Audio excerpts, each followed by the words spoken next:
Hello, welcome to Rachael. Thank you for joining me for a yoga pose tutorial video with grasshopper pose. So you might have had a go with the Vata pacifying practice that I put up a couple of weeks ago, in which this could have been where we could have progressed from our standing pigeon twist into our grasshopper pose.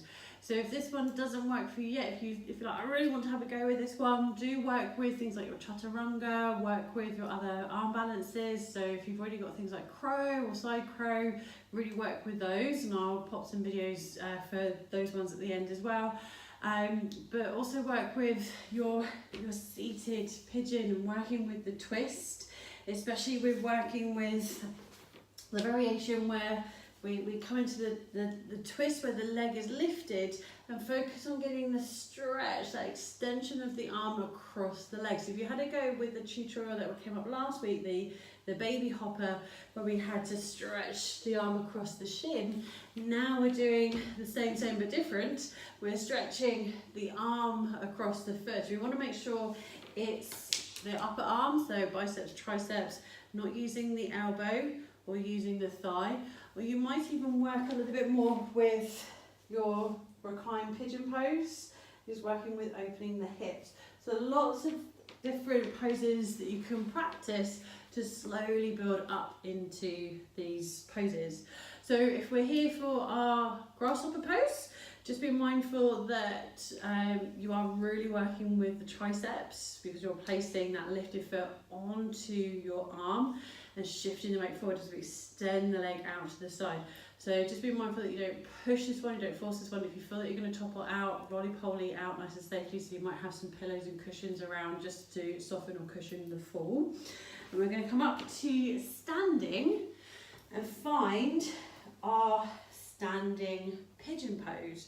So with this one, we're coming down into that standing pigeon, so we bring the knee into the belly, we come down into chair pose, and we're twisting to the lifted foot. So I've got my right foot lifted, so I'm going to twist to see if I can bring the elbow past the foot.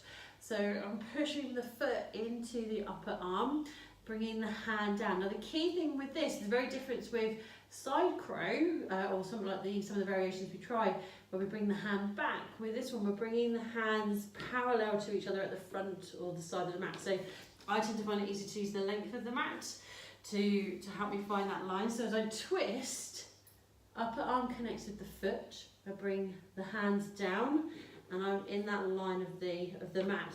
If from there we can shift the weight into the hands, so the palms on the mat, we want to start to bend into the elbows, and we need to shift the left leg out to the side, and maybe we lift, and we come back down. So be mindful. I know with myself at the moment I can only really do this one on the right side.